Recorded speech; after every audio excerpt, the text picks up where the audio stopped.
Meron ko isang kwento. At alam kong narinig yun na ito dahil naikwento ko na rin sa inyo ang una.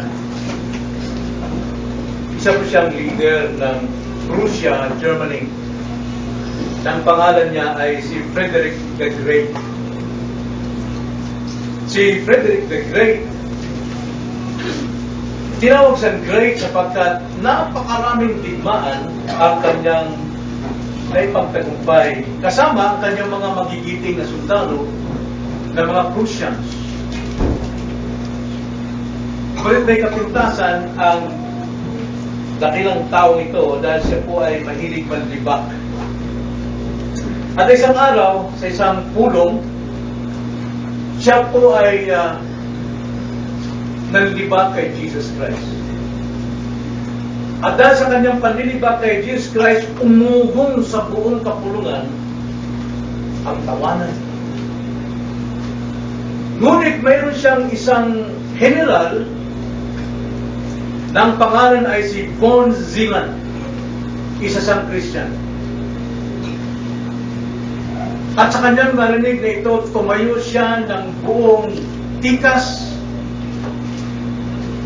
at buong tapang na nagsalita sa harapan ng kanyang hari. Nang sabi niya, "Kamahalan, alam ninyong wala kong kinatatakutang digmaan. Wala kong kinatatakutang kamatayan.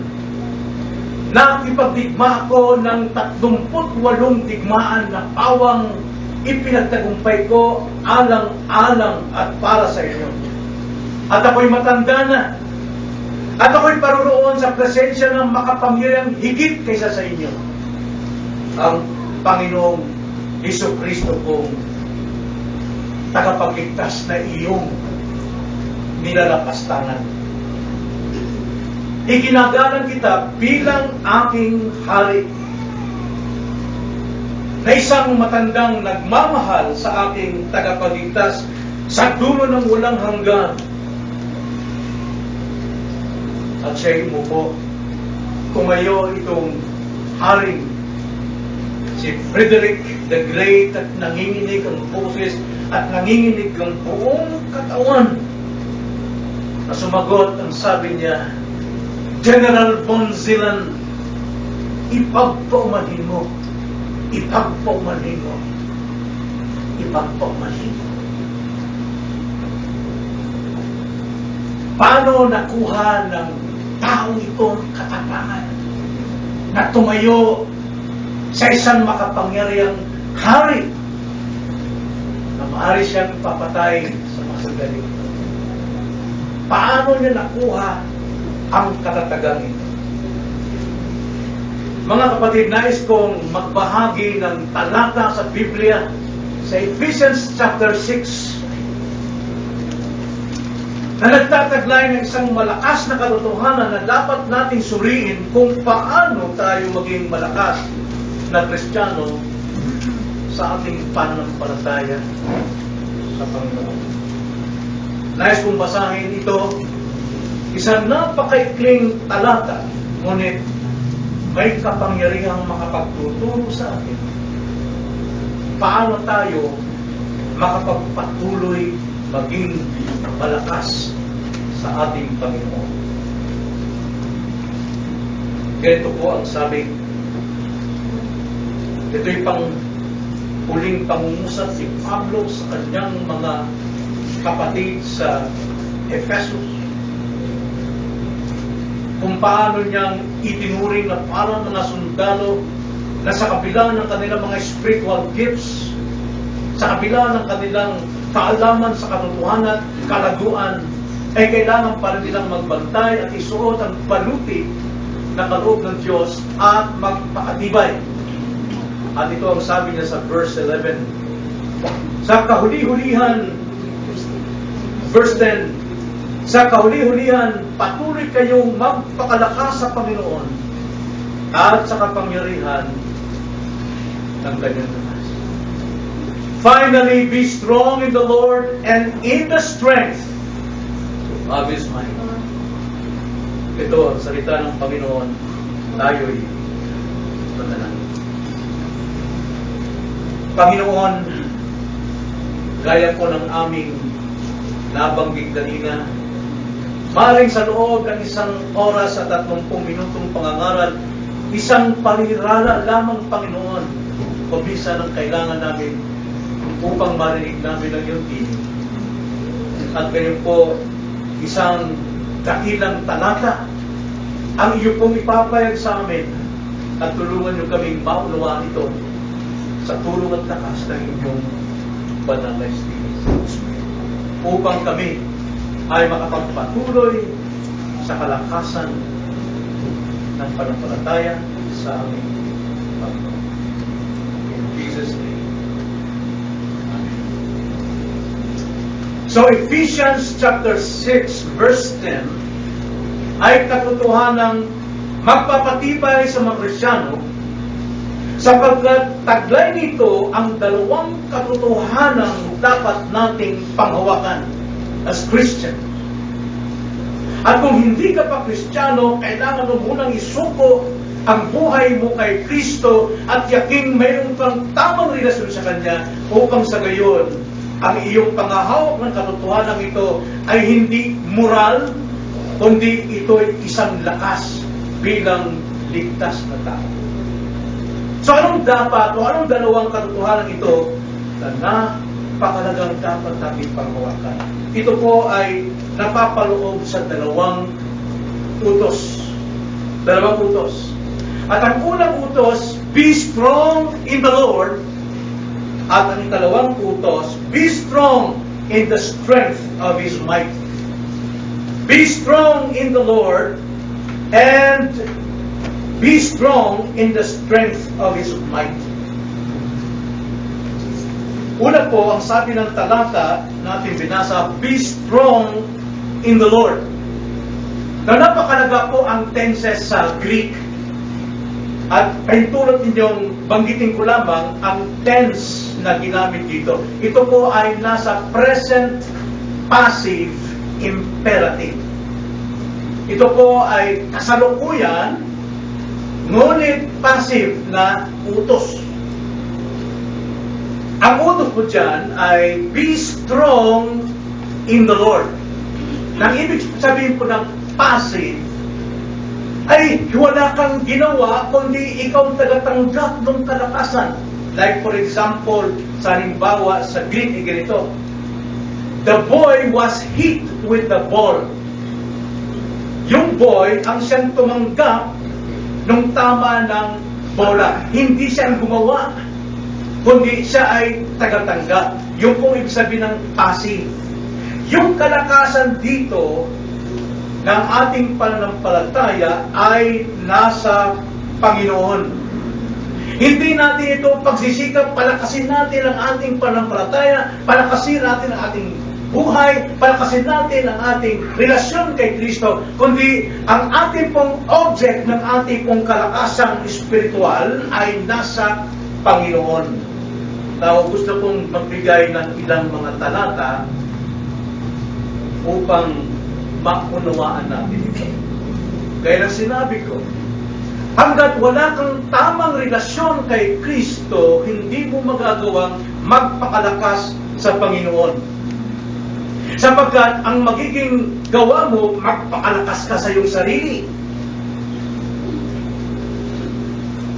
Na kapag ikaw ay isang Kristiyano na, ang Panginoon ang siyang tagapagligtas mo, siyang nagligtas, and mayroon siyang pangako sa atin. Kaya ang object po ng ating faith is the Lord and to His promises. Ang sabi nga sa Hebrews chapter 13 verse 5, love not the world, or do not love money, do not be covetous, for my promise po. The promise is, I will never leave you nor forsake you. Yun po yung promise.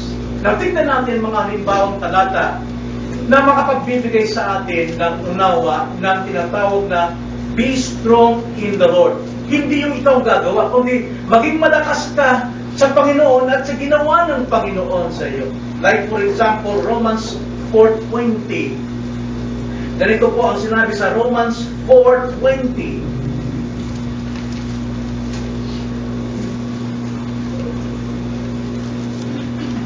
Ito'y tumutukoy kay Abraham at kay Sarah na sila'y matatanda na, wala na silang kakayanang magkaanak. Si Abraham ay matanda na, si Sarah naman ay baho. Pero ang sabi po sa 20, gayon man, hindi siya nag-aalinlangan sa pangako ng Diyos. There, nakita yung promises of God, yung promise of God, sa pamamagitan ng di paniniwala, kundi pinalakas siya ng pananampalataya habang niluwalhati niya ang Diyos. At lubos na naniniwala na kayang gawin ng Diyos ang kanyang ipinangako, kaya't ang kanyang pananampalataya ay binilang na katwiran sa kanya. Now, hindi siya gumawa ng pananampalataya, kundi siya ay pinalakas sa pangako ng Diyos. Yung kanyang faith nakadepende sa pangako ng Diyos. Sa Diyos at sa pangako. Ikalawang example, Philippians 4:13. Ito'y kadalasang ginagamit ito kapag nakakaharap sa aswang. I can do all things through Christ who strengthens me. O di kaya pagka mayroong bubuhating mabigat na bagay, kaya ko yan. I can do all things through Christ who strengthens me. Now remember, the context is, si Pablo, mayroon siyang intimate relationship with Christ, na siya ay niligtas ng Diyos at ang Panginoon ay may pangako sa kanya. Kaya nga sa lahat po ng ginawa ni Kristo sa kanyang buhay at sa pangako ng Panginoon kay Pablo, anumang circumstansya, anumang situations mayroon siya, lumubog man siya sa karagatan, maggutom man siya, binugbog man siya, he can do all things through Christ na nag-save sa kanya and nag-promise sa kanya that I will never leave you nor forsake you. Kaya ang sabi sa 13, lahat ng mga bagay ay aking magagawa sa pamamagitan niyang nagpapalakas sa akin. Ang Diyos ang nagpapalakas sa kanya, hindi siya nagsisikap pagpalakas. Yan po yung passive. Because of that relationship with Christ and because of God's promises to Paul, yun ang nagpalakas sa kanya. Yun ang nagpalakas sa kanya. Then thirdly, 2 Timothy chapter 4 verse 17. Ngunit ang Panginoon ay tumindig sa tabi ko, at ako'y pinalakas niya upang sa pamamagitan ko ay ganap na may pahayag ang mensahe upang mapakinggan ito ng lahat ng mga hitil. Kaya't ako'y iniligtas sa bibig ng leon. Na si Pablo, bagamat sa bingit ng kamatayan sa kanyang pangangaral, alam niyang maraming gustong pumatay sa kanya, maraming naiinggit sa kanya mga kapwa-kapatid, marami pong gustong sumira sa kanya, pero yung pangako ng Panginoon, I will never leave you nor forsake you. In Matthew 28 verse 20, na lo, I will be with you until the end of the age. Tumayo sa tabi ni Paul. At dahil doon, yung pangako ng Panginoon na tumayo sa Panginoon sa kanyang tabi, yun ang nagpalakas ng kanyang panampalataya. Kaya siya nagpatuloy sa pangangaral. Passive po. Now, mayroon tayo ritong bisita. Pentulot lang na gamitin ko ito at yung aking minamahal na manugang. Sila yung mga accountant ba? Sorry? Magkaiba. Pero, lahat kayo nasa bangko. Hindi. Okay. Pero lahat kayo may trabaho. Dahil sa profession. Okay? Dahil sa profession. Sa akin yung ano lang, ginambal na manugang. Sa isang accountant. At yun ang palagi ko sinasabi ng anak ko, mag-aaral kayo. Dahil yung pinag-aralan nyo, hindi rin kailanman mawawala. Hindi alisin sa inyo. Mabagyo, maunos, malindol, mabiyak ang lupa, hindi mawawala sa iyo. So, sa tuwing kayo nahihirapan, kung halimbawa walang trabaho, hindi sila mangipanalo, may nagpapalakas sa kanila. Like for example, yung aking anak. Bakit siya? Anong nagpapalakas sa kanya? Yung profession niya. Hindi mawawala sa kanya. Anumang oras pwede siya mag-apply sa anumang bangko, anumang mga establishment, pwede siya mag-apply because of that profession. Kung ikay karpintero, kung nirodap, hindi mawawala sa kanya. Ang nagpapalakas sa kanya ay yung kanyang katungkulan as carpenter. Ang papalakas sa aking anak, maging yung aking busong anak, ay yung kanilang profession. Hindi mawawala ito sa kanya. Taglay lang nila yun eh. So dahil taglay nila yun, sa tuwing sila yun, mayroong problema, hindi sila mapanghihingaan, kundi yung kanilang taglay nagpapalakas kanila. Asawa ko. Ilang beses ako pinasabihin ng, Papa, alalahanin mo kung ginawa ng Panginoon sa iyo. Bakit ka nagkakaroon yes na kasi? Akala ko ako lang may ganung, minsan ayaw ko lang tumayo, ayaw ko lang mag-preach.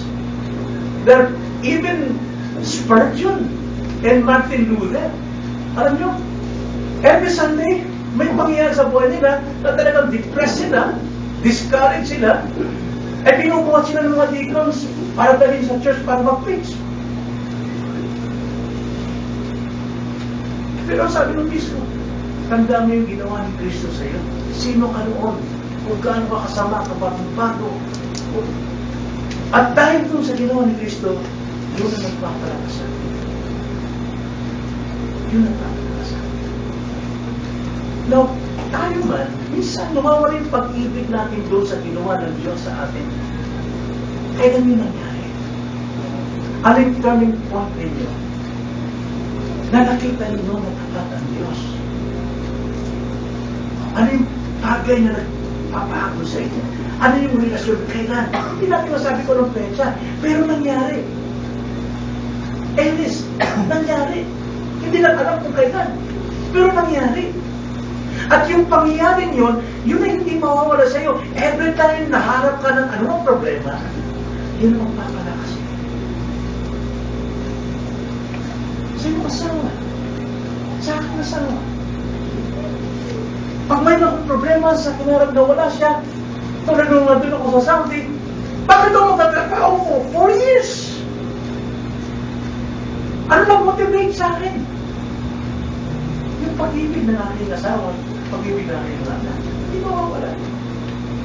Ganon din kung taglay mo si Kristo bilang iyong Panginoon at tagapagligtas at may pangako siya sa kanyang mga salita, yan ang magpapalakas sa atin sa lahat ng ating mga kinaharap na problema. Pero kung wala kang tamang relasyon kay Kristo, ano magpapalakas sa iyo? Ikaw ang gagawa ng kalakasan.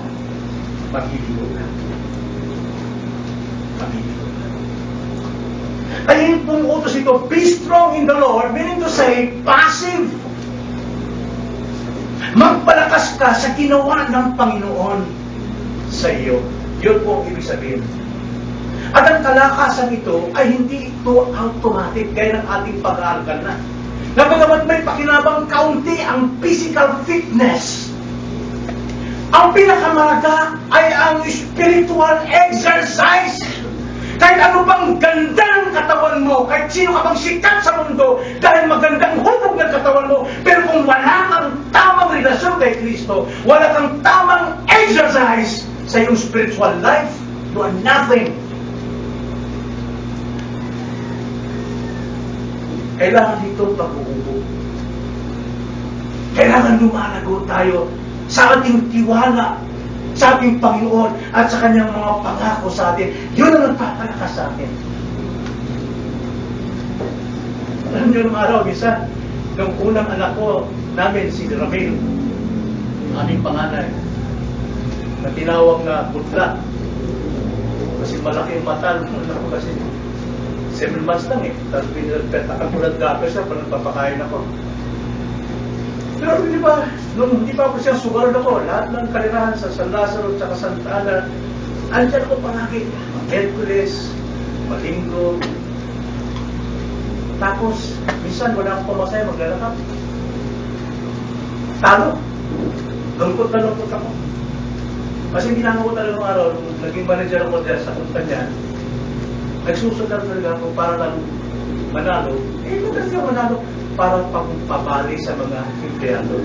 Kasi pag sa kumpanya namin, wala na talaga sila masusweldo. Kaya naghihintay yung mga tauhan namin. Kahit gabi na, alas 7, pagdating ko. Kasi alam nila makakabali sila. Nalisan ko na talaga. Mamumuhunan ko ng 50. Pag-uwi ako mga 600, inakabali na sila, 1,000. Pero di ba, sa tinuya kong tanungan, ang nagpapalakas ng lungkot, nagpapasaya, yung anak ko si Romeo. Ay, kuya anak, hindi nakapin mo yan.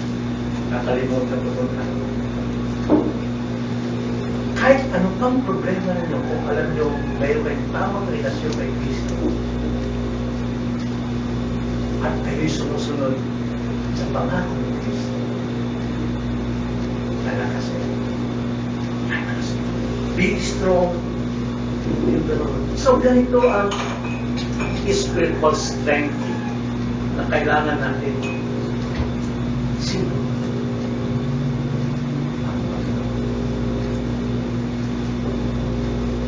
So, sino yung mga malakas?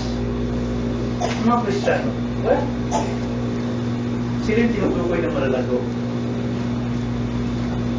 Kaya nga kung sila mayroong tamang relasyon kay Kristo, nakukuhaw silang palagi na lumakas sa mga pangako ni Kristo.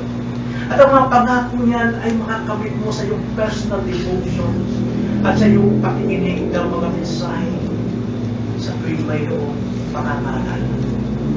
Yun po yung pagpapadagdag, pagpapalago ng ating kaalaman. Sa tuwing nakikinig tayo ng mensahe, lumalago tayo. Naalis natin yung nakakaharang sa ating spiritual growth. Tumitibay tayo. Tulad si Paul, ang sabi sa Acts chapter 9, verse 22, sa kabila ng mga persecutions, sa kabila ng kabataan ni Pablo Palitos panampalataya, pero ang sabi ni Luke, may sulat ng Acts, sa verse 22, ngunit lalo pang naging makapangyarihan sa parangal si Saulo, at kanyang nilito ang mga Hudyo na naninirahan sa Damascus sa pagpapatunay na si Jesus ang Kristo. Lalo pa siyang naging makapangyarihan. Bakit? Lagi siyang napapalakas sa kanyang relasyon kay Kristo. Lagi siyang napapalakas sa mga pangako ng Kristo. Be strong in the Lord. At sino itong mga lumalago? Ito yung mga taong natututong kumain ng matitigas na pagkain. At sino yung nakakain ng matitigas na pagkain? Yung laging nakakarinig ng manitibay na doktrina ng aral. Like for example, election.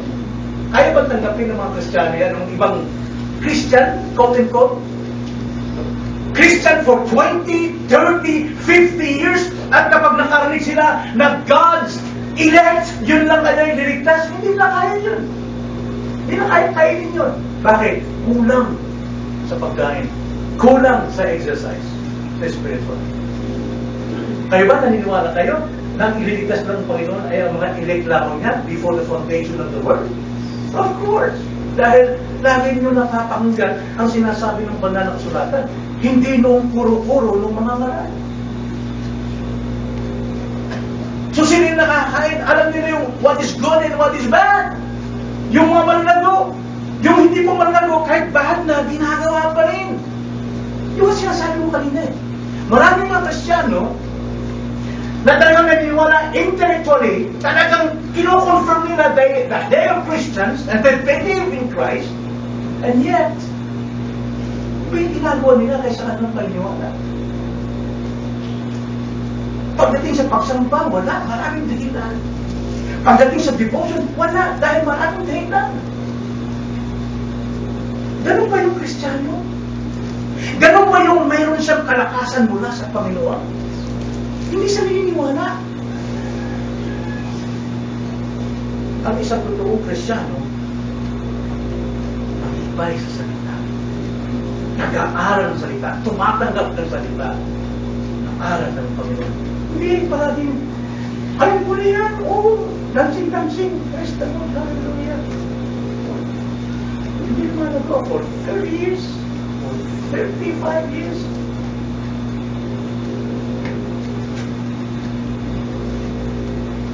At sino yung mga manlarupa? Yung mga unbothered na mga Christians when it comes to false doctrine. Alam nilang, meron silang discernment, meron silang wisdom, paano na makilala kung ito'y tamang aral o hindi. Nagbabad sila sa salita ng Panginoon. Nakita niyo turo ni Pablo sa Ephesians chapter 4 verse 14. Context dito sa verse 14 na sabi niyo, huwag na tayo maging mga bata. Ito po ang bakit sinabi ni Paul nila, huwag na tayo maging mga bata, maging matured na tayo dapat. Na paano maging matured? Ito ang sabi sa verse 11. Pinagkalooban tayo ng iba't ibang mga apostol, iba yung propeta, iba yung evangelista, iba yung pastor at mga guro. Ang gusto lang nito, guro, iba. Ang gusto, pastor lang, iba yung evangelist lang. Ang iba naman ay ganito lang, yung kwento-kwento lang. Pero sabi rito, nagtigay ang Panginoon ng ministry na yan. Ang sabi, upang ihanda ang mga banal sa gawain ng paglilingkod. Ihanda, gawain ng paglilingkod sa ikatitibay ng katawan ni Kristo. Hanggang makarating tayong lahat sa pagkakaisa ng pananampalataya. Nakita niyo, ang layunin po ng Kristyanismo ngayon sa ating buong daigdig ay hindi po manatiling iba-iba ang layunin ng Diyos. Kundi lahat ay magkaisa sa isang pananampalataya. Sinasabi ng mga tao, isa lang naman tayo, isang Diyos lang ang ating sinasamba, isang pananampalataya. No! Dahil kung nagkaisa tayo sa Diyos natin sinasamba, nagkaisa tayo sa pananampalataya, dapat hindi tayo nagkakasalungatan. Kaya ito yung hinahangaan ko sa mga Reformed Baptist. Dahil mapunta ka sa Amerika, mapunta ka sa Africa, mapunta ka sa Ilonggo, pare-pareho po ang kanilang pananampalataya. Walang pagkakaiba. Hindi ko lang iba, banging in the spirit, iba laughing in the spirit, iba naman prosperity. There's only one gospel. At sabi rito, upang dumating tayo sa pagkakataong magkaisa tayo sa pananampalataya. There is only one faith, one God, one love. Dapat. Kaya sabi sa 14, tayo huwag nang maging mga bata na itinatangay-tangay ng mga alon at dinadala-dala ng bawat hangin ng alal sa pamamagitan ng pandaraya ng mga tao, sa pamamagitan ng kanilang mga katusuhan sa paraang mapandaya.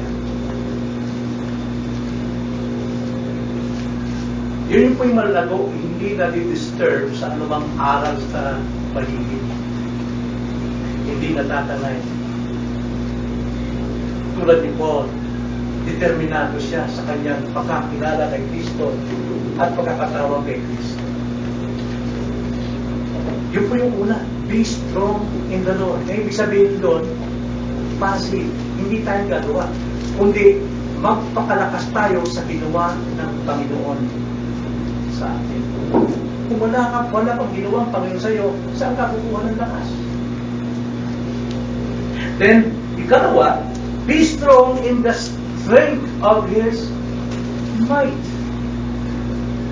Magpakalakas tayo sa lakas ng kanyang kapangyarihan. Parang redundant sa Roman. Ano to? Hindi ko maintindihan.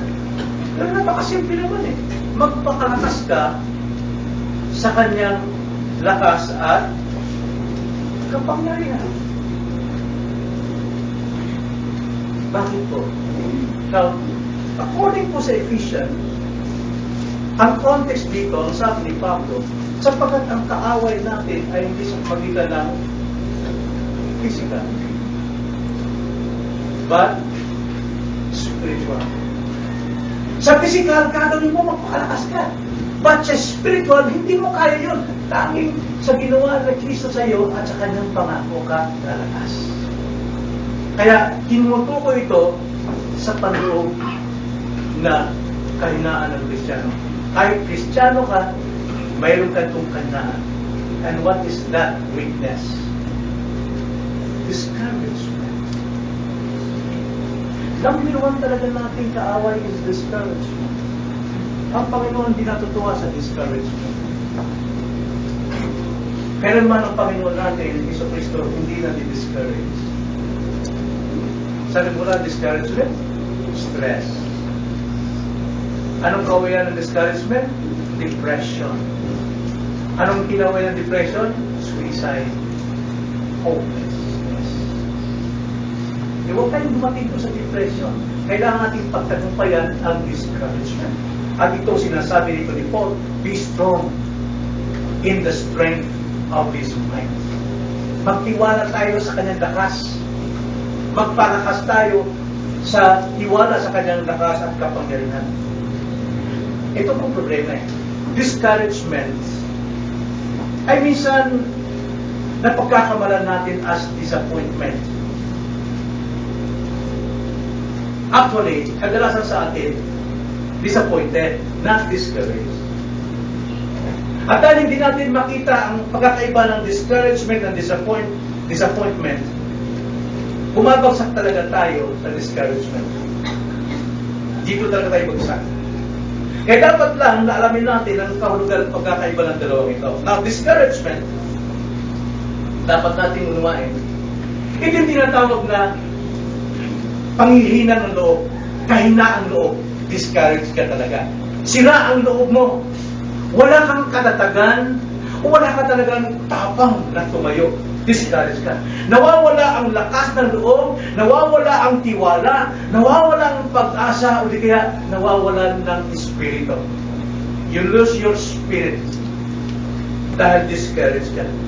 Ito ang kinaayawan ng ating Panginoong Diyos. Now remember Elijah? Si Elijah ay talagang victorious prophet siya, di ba? Wala siyang anumang kabiguan sa kanyang mga labanan. At hinamon niya ang 400 false prophet ni Baal para makipagharap sa isang duelo na maglagay ng mga sacrifice, tas buhusan ng tubig, at huwag gumamit ng anumang posporo, kundi tawagan lang ang kanilang Diyos. At yung 400 prophets na yon, ay ganun ang ginawa nila, binasan nila yung kanilang sacrifice at nagtuluyan na sila ng sayawan, na nalangin tinawag si Baal, Baal, Baal, at nang sa walang apoy mula sa langit, naggilit na sila ng kanilang mga balat, nagpanagas ng dugo. Yan ang ginagawa ng ibang relihiyon na yon, no, para ma-feel daw nila na talagang nagsasacrifice sila, may penance, di ba? Pinapalo sa sarili na para daw masabing sila ay talagang Christian, pero wala pa rin nangyari.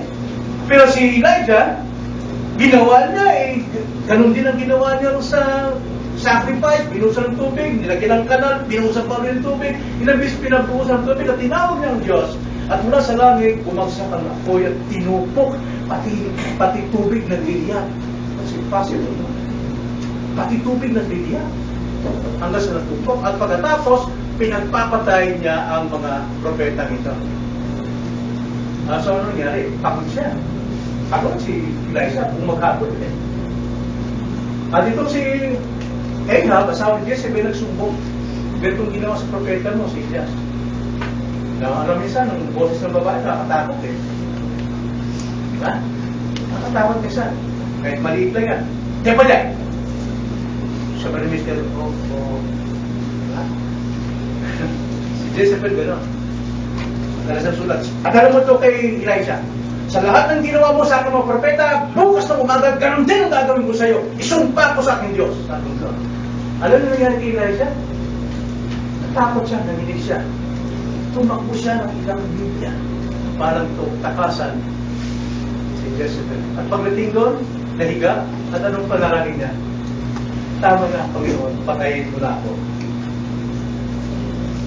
Yan ang discouragement. Aabot ka sa depression. Ayaw ko na mabuhay. Ayaw ko na. Tigil na ako. Even Moses, the meekest man in the whole world, dumating sa punto na, Lord, tama na. Patayin mo na lang ako. Discouragement. Yan ang ayaw ng Diyos. Ano ganyan?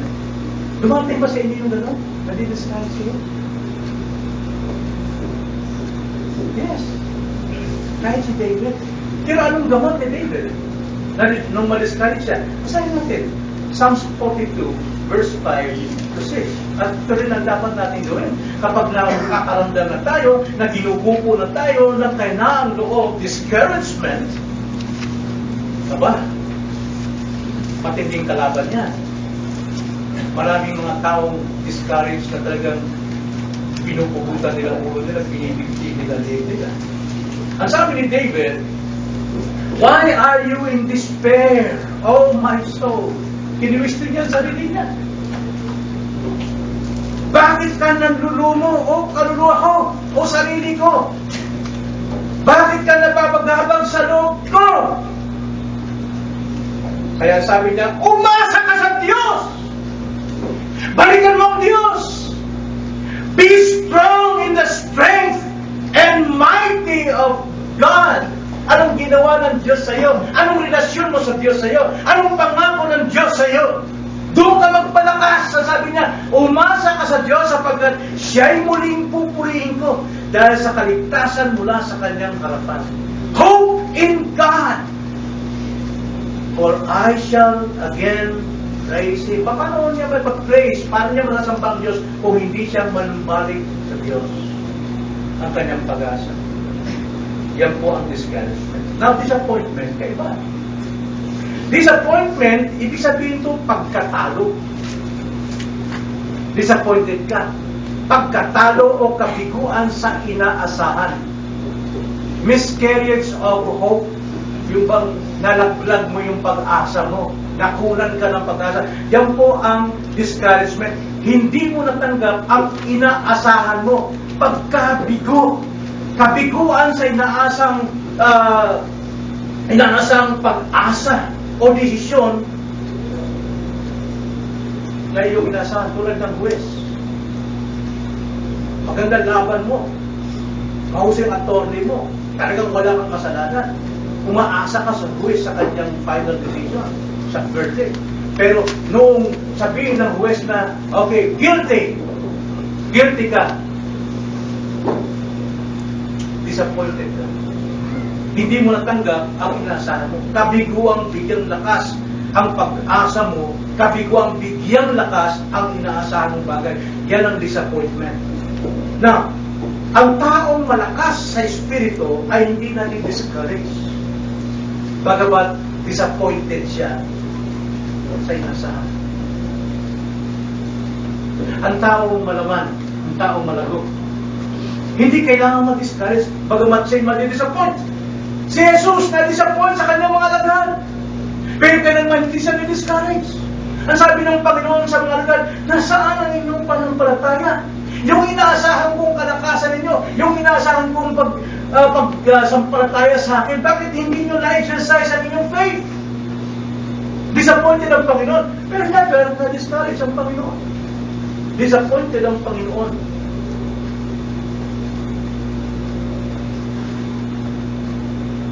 Ganon din ang sinasabi ni Pablo tungkol sa mga bagay na nakakasira ng kanyang loob.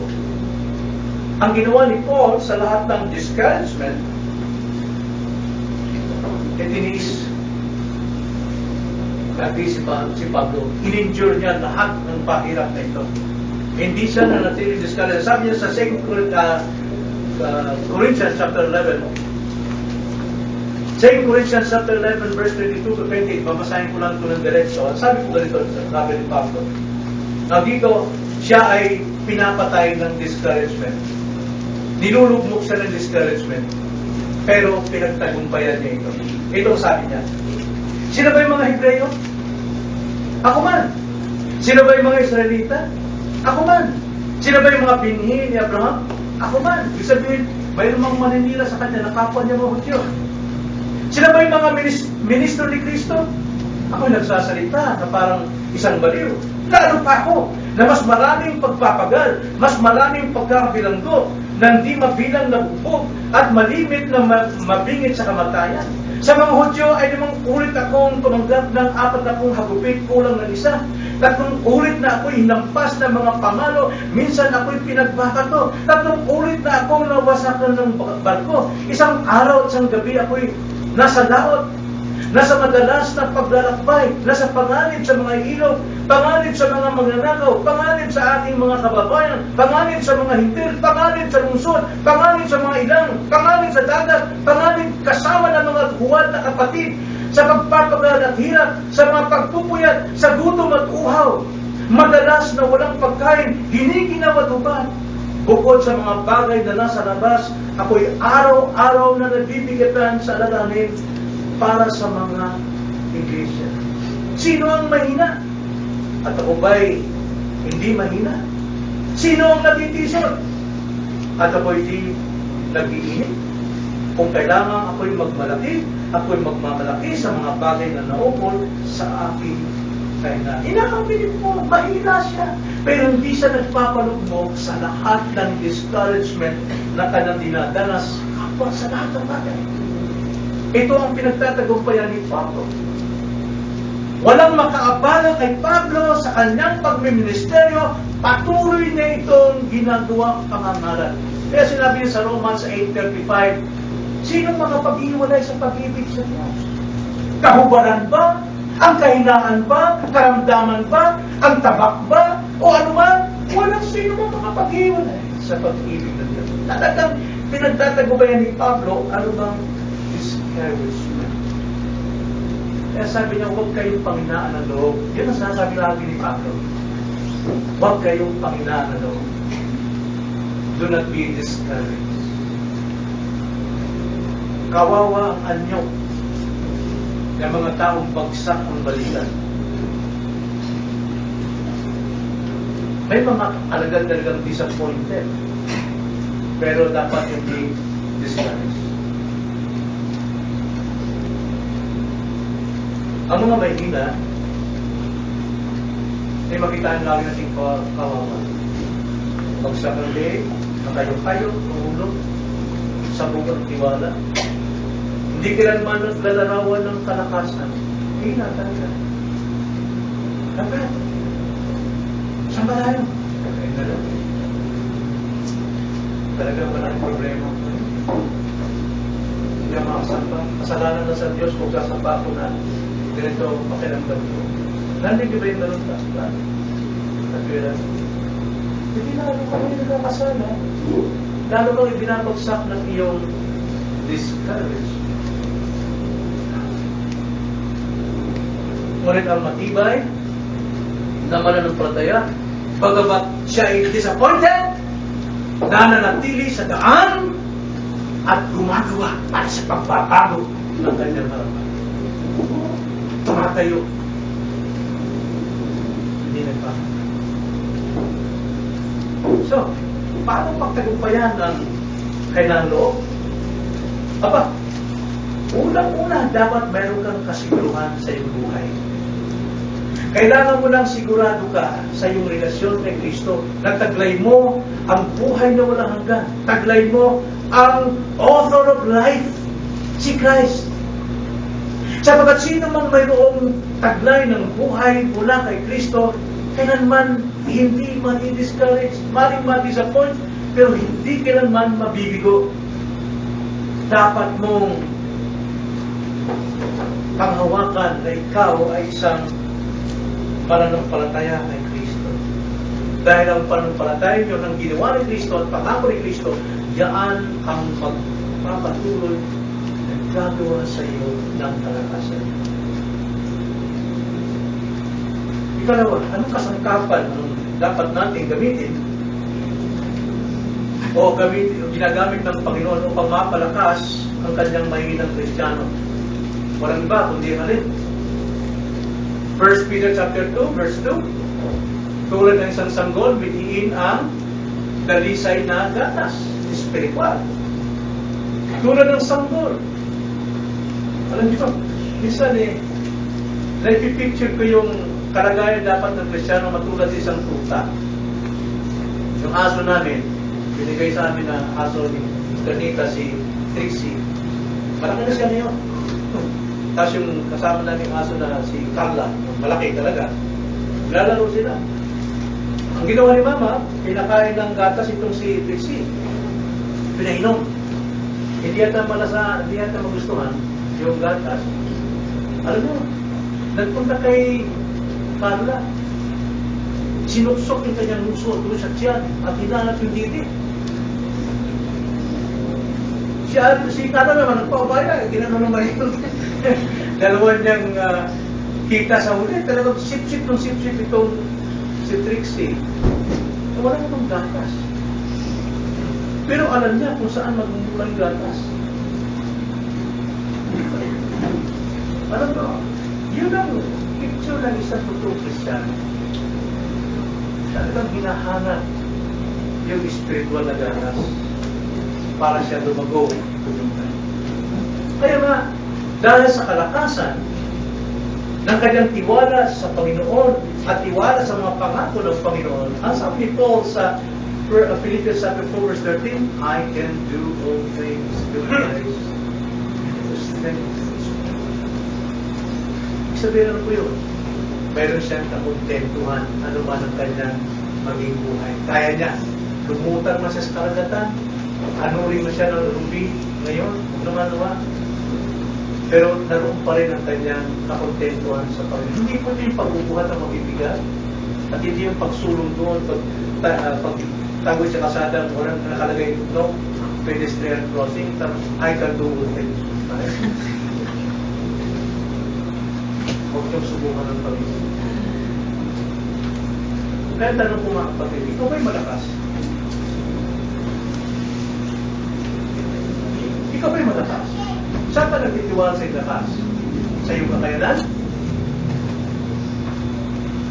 O sa ginawa ng Diyos sa iyo? Dahil kung sa iyong kakayanan, mayroong limitasyon yan. Babagsak, mapapahamak at mapapahamak. Pero kung kalakasan mo ay nagmumula sa ginawa ni Kristo, sa relasyon mo kay Kristo, yun ang tunay na kalakasan. Yun ang totoo kalagpunan. Kaya tanong ko ulit, sa palagay mo, tatayo kaya ang panampalataya mo at kalakasan pagdating sa mga pagsubok? Ang totoong Kristiyano napapatunayan sa mga pagsubok. Kaya pagsubok, kumbaga sa bahay na uuga-uga, may hinang tuhod, darating sinubi na bagyo. Yung mga tukod na yun, sa bawat tagiliran ng bahay, yan ang ating faith na makapagpapatibay ng bahay. Tatayo ba? Tatayo mo pagdating sa mga pagsubok. Sana tumayo. Sana tumayo. Darating ang pagsubok. Tulad ng cross, ang darating. Sana natin tayo mo. Opo, Panginoon.